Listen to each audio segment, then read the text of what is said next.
Coming up, I'll tell you why we employees don't trust our company leaders.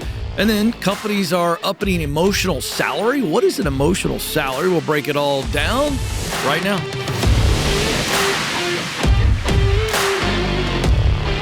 Helping you win at work, I'm Ken. This is the Ken Coleman Show. I want you to get better so that you can move up. And then as you move up, I want you to lead effectively. Now, full disclosure, I trust the leaders here at Ramsey. When I say we, I was taking on the position of we the people, because we have a trust issue in the workforce. We just do. The data does not lie. And so we're going to break that down. What's interesting is the largest demographic in the workforce with trust issues with their leaders are Gen Z. Gen Z leads the pack when it comes to not trusting their leadership. The data from WorkHuman, a software solutions company, was looking at the degrees of trust that employees place in their employers. And so if you look at the data, only 52% of Gen Z respondents said they placed trust in their company leaders. Now, we're not only going to focus on Gen Z here, okay? But it is important to point out that the youngest demographic in the workforce, and they lead the pack, if you will, as it relates to the generational trust issue. Okay. Now, they're brand new. They haven't had as much time in the workforce. And so that's a definite factor. And I think that leaders need to be aware of this, that when you have somebody new, when you think of a new employee, you think of a new relationship, you have to build trust. And so across the board, you've got a very different generation. All the generations are different. The way they view work are very different. And so here comes Gen Z. And so we need to be aware that it's not a Gen Z problem. It's a Gen Z reality.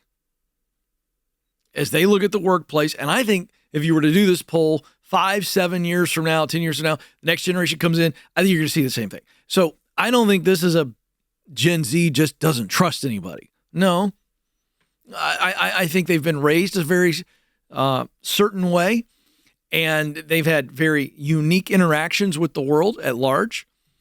And so trust for Gen Z, just a quick point on this, and I want to move on to some other things.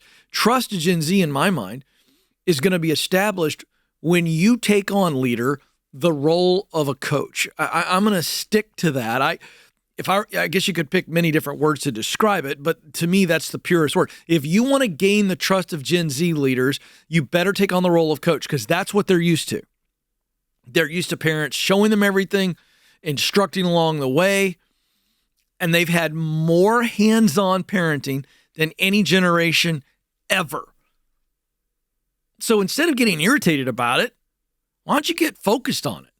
Okay, I'm going to have to be more of a coach. And here's the silver lining. The degree that you need to coach Gen Z leaders is going to actually rub off on the other generations in your office. And I think the focused coaching style to lead Gen Z will make you a better, more complete leader within the organization. All right, so let's talk about trust across the board. Let's pivot all generations here, okay? Well, let's talk about this. Work-life balance in this study was the most important factor in building trust between employers and employees. Does that surprise anybody? Work-life balance, not communication, not delegation, none of that. And so I've prepared some things here. I did some research, and I began to dive in, Alex. You're going to be proud of me, buddy. I went and did some real homework. I started doing some research about trust in organizations. And so I've come up with some very specific ways that leaders need to understand that in communicating this work-life balance issue, it will create trust. Because I will tell you, when I saw this article, I was a little surprised that work-life balance was the number one issue in this study as it relates to creating trust. Now, before I walk into what you can do about it and how you begin to take work-life balance and make sure that it is present and that it is principled and that it is practical, okay, that you understand why it matters so much, okay? So, work-life balance, number one factor.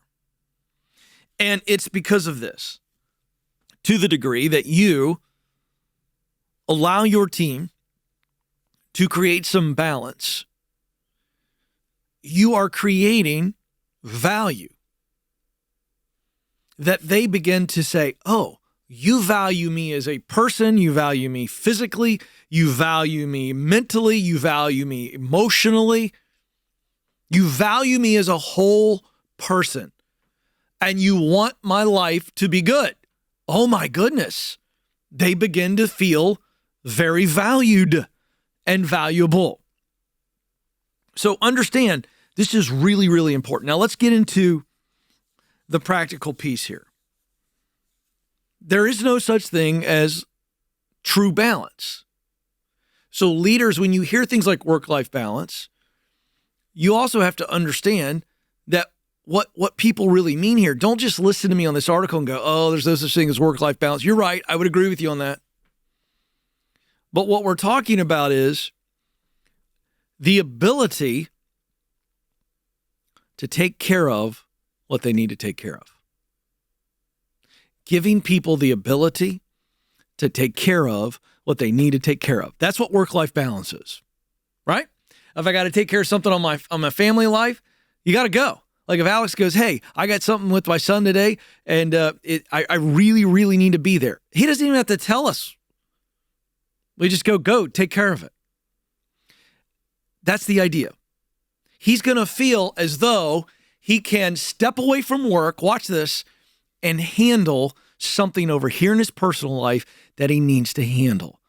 That's how I'm going to define work-life balance. All right, now, I want to walk through for leaders. This is about as practical as I can be. So now that I've defined what I believe work-life balance is, I'm going to say it again. Leaders, write this down. Work-life balance, you giving this to your team. And remember, it's the number one issue in building trust. And organizations are always limited by trust. Okay. I'm driving this point home because I think this is a massive, massive, massive issue in the workplace today. Okay. You have to understand this. They need the ability to take care of what they need to take care of. That's it. All right. I've driven that one home. Here we go. Why does it matter? Why is work-life balance so crucial in building trust? But I'll give you a couple things. Ready? Here we go. Number one, it shows empathy and care. It shows empathy. I understand what you're going through. Man, I'm sorry that you're going through that. I care about you. And so I want you to prioritize that personal issue, that whether it be health or relationship, I want you to prioritize it. And employees who believe that their leaders care about them are more likely, watch this, leaders, to reciprocate loyalty. I show loyalty to you, they'll show loyalty back. Number two, it reduces burnout. Burnout is a result of stress. And so when people are stressed out about stuff that they got to take care of, or they're stressed out with you hovering over them all the time, and they're stressed out all the time, and they don't feel like they have any kind of margin in their work-life rhythms, well, the stress goes up, productivity goes down. Next, this promotes transparency and open communication. The very idea that your team feels safe enough to go, hey, I got to take care of something in my personal life, man, that's huge. Because now that promotes this idea of I can raise my hand and say, I need to take care of something. I need some time off. I need some help. I need these resources. It's huge. Number four, it enhances their autonomy. Hey, you know what? Alex, I trust you to get your job done. Go take care of your son. You'll get the job done. So what happens? Two things. He walks away. Sorry, Alex, I'm using you as an example here. But you know what he does? He's walking to his car, and this is what happens. He goes, okay. He's already got stress because he's got to take care of something over here. But his work stress just goes. So we reduce stress. Now watch. And at the same time, we increase trust in him. Huge. Huge. And you know what? He feels like I have some control in my life, and that's what we all desire, some autonomy. Finally, all of this improves retention and engagement. The idea that your employees feel that you trust them to make decisions, to do whatever they got to do in the job or out of the office, it boosts engagement. They want to be there when they're there. They feel valued, and engagement is the secret sauce to productivity, and productivity is what leads to profitability. So, leaders, I make the case today. The data says it, not me, and I'm telling you how you can actually be practically pushing the idea of autonomy and their full health, wholeness, the whole person, health everywhere in every area of their life. That's crucial. Now, coming up, we're going to dive into an actual trend and some specific things that are policy driven to drive well-being. You don't want to miss this. It's up next.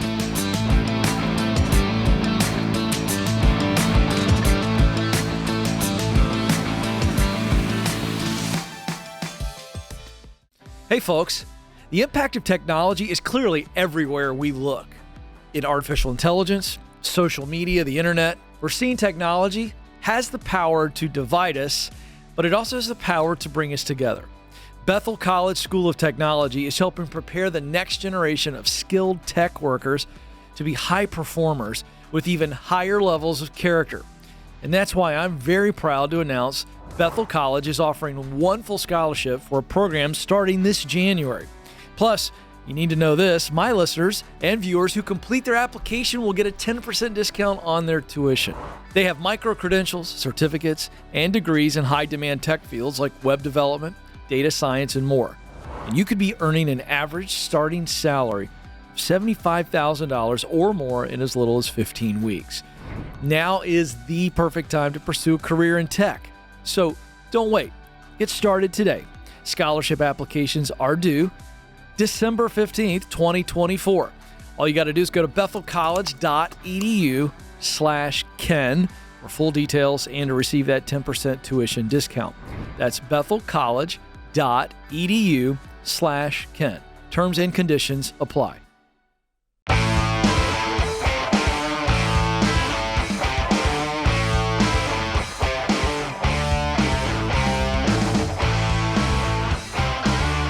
What is your emotional salary?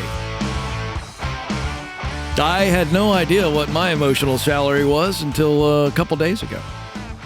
And I think this is actually really interesting. This is a Fox Business article I have in my hands. And, sometimes I get irritated with these things, these quiet quitting terms and quiet firing. What are some of the other obnoxious ones that are out there? Who knows? But this one, I actually said, I thought, now this is actually really good.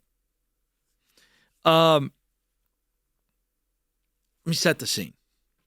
75% of the global workforce not engaged.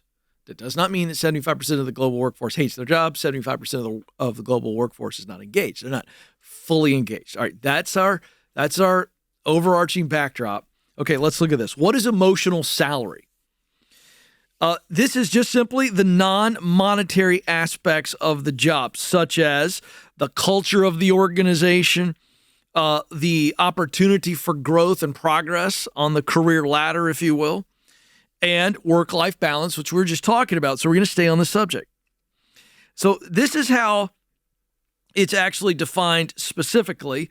An employee's emotional salary is the measure of whether they feel rewarded beyond pay.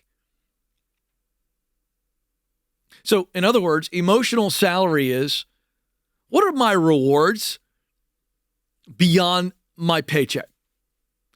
What are the rewards for showing up at this organization beyond my paycheck? This is really, really interesting stuff. Achievers Workforce Institute did some study on this, and one of their authors of the report said employees who feel their efforts and work go unnoticed are in turn more likely to underperform, disengage, and eventually quit. No surprise here. I talk about this stuff all the time. Key word here is recognition. Frequent and meaningful recognition is a critical driver of emotional salary, increasing a sense of belonging, engagement, and productivity, ultimately lowering turnover. Now, that's worth repeating, leaders. And for those of you who aren't in a leadership position, you're starting to wonder, am I wrong? Am I feeling the wrong feelings? No, if you don't feel recognized, you are only continuing to hurt yourself by staying in an organization that does not recognize you for your unique contribution.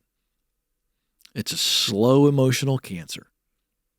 If you don't feel valued because you're never recognized for your unique contribution, it is only a matter of time before emotionally you go, I won't stay here anymore. It's that simple. So, if frequent and meaningful recognition is a critical driver of emotional salary, hello, leaders, we should probably systemize recognition. I want to back this up because this is a new report, but I've said it on the show 100 times. I'll say it 100 more. Gallup has done the largest study of engagement in the world, and they came away with 3 clear human needs that must be met to drive employee engagement. Meaning and purpose in your work, recognition for your unique contribution, and a relationship with your leader. Does not mean a best buddy going on vacation with your leader.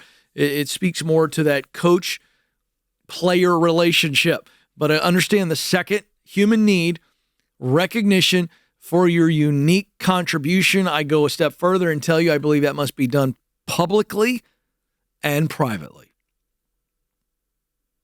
Don't just recognize them for their unique contribution privately, although that's vitally important. Recognize them in front of other people. Recognize them in front of their teammates. Hey, Jill, I see what you're doing. Your data crunching is awesome. It helps me, right? That makes someone feel something beyond just, well, I think I'm doing a good job. No, you just told them, atta boy, atta girl, right? We all need that. Okay. So I want to get into some practicalities here. Okay. The report found that there are 5 ways that leaders can increase employees' emotional salary. So you want them coming in, again, one more time, just kind of set this up, okay? Yeah, you want to show a path to greater income. But you also need to constantly be addressing that inner small voice. Do I want to stay here? Do I want to be here? Do I enjoy being here? Constantly address that. Because if they're constantly asking that question, and they are subconsciously many times, and the answer is yes, because I feel good being here. Now, by the way, this isn't mamby-pamby kumbaya, sit in a circle and say, I see you, you're special. It's not what we're talking about here. We're talking about tangible, specific recognition. All right, here are the 5 ways that leaders can increase emotional salary. Cultural alignment. Cultural alignment. That's fancy speak for you should hire people that are a good culture fit, right? Hire people that are a good culture fit, because if you hire somebody who on paper is an absolute ace for the job, but their values and your company values are not in alignment, it's not going to work as well as it could. And eventually it's just not going to play out. It might be for a season, It's not going to be long term. It's not. So this is huge in the hiring process. So the flip side of that is if I hire somebody that's a great culture fit, guess what? We get the organic emotional salary. Man, they feel like they belong. We all long to belong. These are my people. I come to work every day and I'm surrounded by my people. It's huge. 2, the recognition piece, and I've talked about that in detail, but this just backs it up what I said. You recognize them regularly. 3, work relationships. Foster fun. Foster fun within teams. If you've got a team of 7 people, find ways to constantly be having fun or eat together so that we are relating to each other. And as we are relating to each other, we are building relationship. Work relationships, huge. I think so many leaders focus on the efficiency of the team over the relationship of the team, and I would flip it. If I was put in a position, and I'm not in a position, of day-to-day leading a team, can I tell you what my first focus would be? The relationship of the team. I want to watch them interacting all the time, and if I see tension over here, I'm going to address that. And if they can't figure it out, guess what? I'm moving somebody. I'm telling you, that would be my number one focus as a manager, is the relationship component of the team. Then we work on the efficiency. By the way, the greater they relate, the greater they collaborate. Somebody ought to write that down. That's pretty good. Feedback. The more feedback loop we've got going on, the more regular the communication is, let me tell you something. That is emotional salary. You're putting it in their bank. They know where they stand. This is huge. We all need to know where we stand at all times. Because when we don't know where we stand, guess what happens? We begin to fill it in with incomplete information and many times incorrect information. And you want to talk about watching their emotional salary drop, have a person wondering, where do I stand? Finally, you better give them a track for growth. A track for growth. Hey, you do this, you keep doing this, you're going to get promoted. Here's how, here's when, here's where.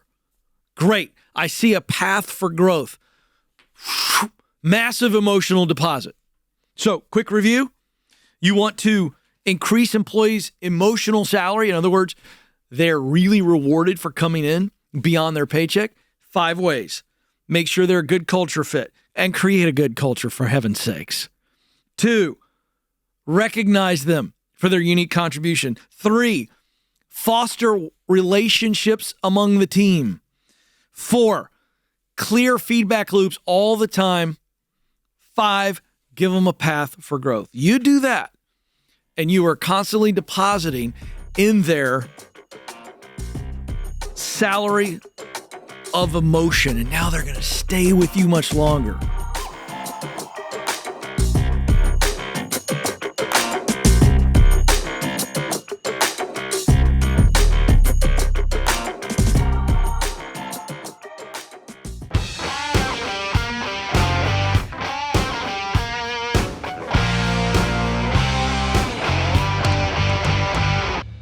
Welcome back to the Ken Coleman Show. Time to coach you up. If you want to jump in, you just leave a message, 844-747-2577. You can email us, ask@kencoleman.com. Let's go to Laura right now in Cincinnati, Ohio. Laura, how can I help today?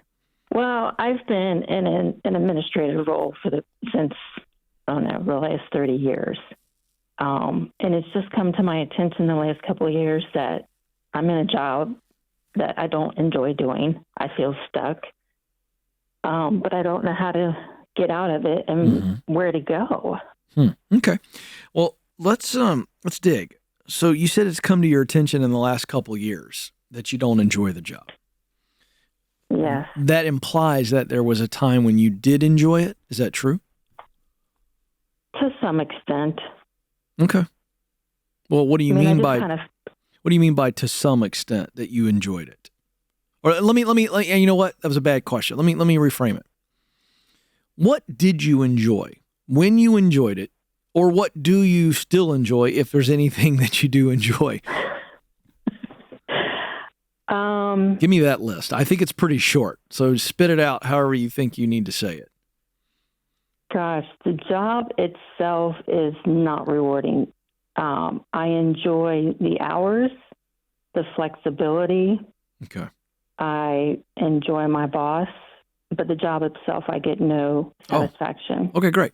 And tell me what the job is. I know it's administrative, but what part just sucks the life out of you? All of it? All of it. Okay, and so is it a why? Tell me in your words why this particular administrative job sucks the life out of you. I hate taking minutes. I'm not good at it. Oh, there's a couple of clues. I do a lot. Right out of the gate, I hate it and I suck at it. I wonder why, Laura, you're not happy. It's beyond me. I've never been so befuddled. I'm confused. I don't know where to go from here. No, I mean, come on. You hate it and you suck at it. I mean, that's like me doing algebra. High levels of hate and suck. And quite frankly, any math or science is high levels of hate and suck for me. I just hate it. So that's what's going on. And the reason you're staying in it is because you've got some self-doubt. Maybe not some, maybe a lot of self-doubt. And the reason you have a lot of self-doubt is because you don't have a clear direction. Absent of clarity, in other words, the foggier life is, the more afraid we are. Am I right? When we're driving a car and we hit deep fog, whoa, we slow down, we pull over, I can't see. It's terrifying, right? You're absolutely right. Walk in a pitch black room, whoa, I'm stuck. I'm stopping. I don't want to break a toe, right? Yes. Okay. All right. So now I got the real Laura. We got laughing Laura.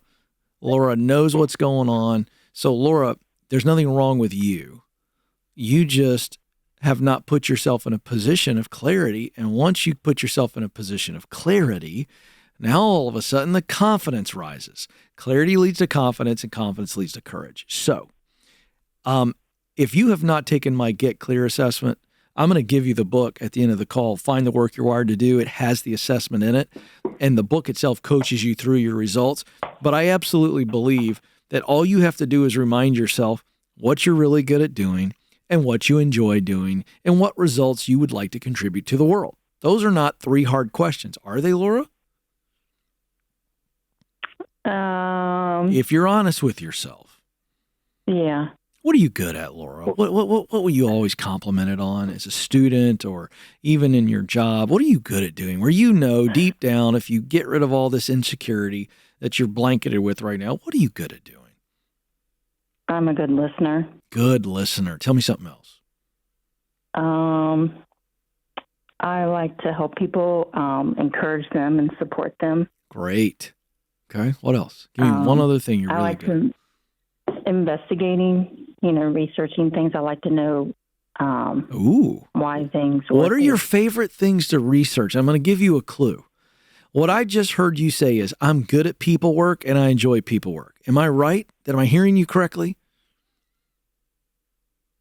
You're good with people and you like working with people. Is that true? I do. Okay. What are you doubting? Because I feel like I like working with processes. Good. And okay, let me ask you this. Ideas as well. Great. Okay. By the way, you're not stuck in one bucket. People, processes, and ideas. Fantastic. There's no question the investigative research piece of you I heard your voice change. So what would be the thing if I paid you tomorrow, double what you're making today? Okay. And I said, all I want you to do is go research something that you would love to see solved. In other words, a problem, or maybe a problem that people have or a desire that they have, and you would research how to best give them that desire or solve that problem. What would be something that you would research? You'd go, are you kidding me? I get to go research? Yeah, go. What do you want to research? Oh, my gosh. You've already thought of it. Say what's rolling through your mind. Think about problems. Why people do the things they do. Great. Be more specific, because I think your heart gets a little angry or gets a little hurt when people do certain things. What are those things that move your heart that people do? And you go, why do people do that? Oh, gosh. You got it. It's right there. Say it. Don't try to create a job with it. Just tell me the answer. What are the things that people do that you hear about, you read about, you listen, and you go, my goodness. And there's some emotion that it brings up in you. What are those things that people do that you wish you knew why they did it and you could help them? I guess like participate in bad behaviors. Great. Be more specific. It's like you're afraid to say what these bad behaviors are. You know why? Because it's personal to you. So why don't you just take me back to some pain or frustration that's driving this answer, and you're not saying what the bad behaviors are. I want you to be specific. Like why they eat emotionally. You know, instead of working on their problems, they look to other avenues to comfort themselves. Now we got something. Now we're starting to get to Laura's heart. Now, Laura, are you struggling with this, or do you have people in your life that are struggling with this? I struggle with it. Yeah. Okay. Now we're on to something. All right. Because, Laura, out of great pain comes tremendous, tremendous passion and purpose. Okay? So, the research side of you, the processes and ideas and the people piece, I think one of the keys to your long-term success personally is joining this crusade professionally. That's what I think. So I wonder, in the Cincinnati, Ohio area, who's helping people like you? Do you know? I don't know, therapist. Great. It's a good start, right? So yeah. Have you engaged in therapy? I am. Good. How's it going? It's slow. Okay. Well, by the way, let me encourage you. Therapy is never fast. Therapy doesn't fix fast. Therapy is a process. So here's what I'm wondering. I'm wondering, since you're engaged in therapy on this challenge that you're facing, I'm so proud of you for sharing it with me. That was in no way do I want to embarrass you. There's nothing for you to be embarrassed about. Because I'll you know what? I'll tell you this right now. I have a bad day. I absolutely eat like crap. I do. I absolutely do. I've made jokes about it before, but I want to confess that to you because I don't want you to feel any shame today. Do you understand? Yeah. Yeah. You're hurting. So here's what I think. I'm going to give you the assessment and the book, Find the Work You're Wired to Do. I want you to take the assessment. I want you to read the book, and we'll schedule another call if you'd like to. But here's what I want. I want you to talk to your therapist about potentially working in a clinic and taking some skill set that you have. Combine maybe some research. If you became a research assistant for a therapist or some type of clerical work, that's not your favorite thing in the world to do. But if you were attached to a problem that you suffer with and you were helping other people in their particular area of need, I think it would really potentially give you that straighter spine that you need to come out of your cave of shame and go, I'm not broken. I just got a few cracks. That's what I think. And but here's the deal. I will set up another call to talk with you after we get your results, because I really want to walk through this with you. But I want you to talk to your therapist about what I just said. And let's see if we can get you working in an area that you need help in. And I think it'll increase your growth overall. So I'm really, really, really excited for you. Really excited. Hang on the line, Laura. We're going to take care of you. This is The Ken Coleman Show. Thanks for listening to The Ken Coleman Show. For more, you can find the show on demand wherever you listen to podcasts and watch the show on YouTube. You can also find Ken across all social media by following @Ken Coleman.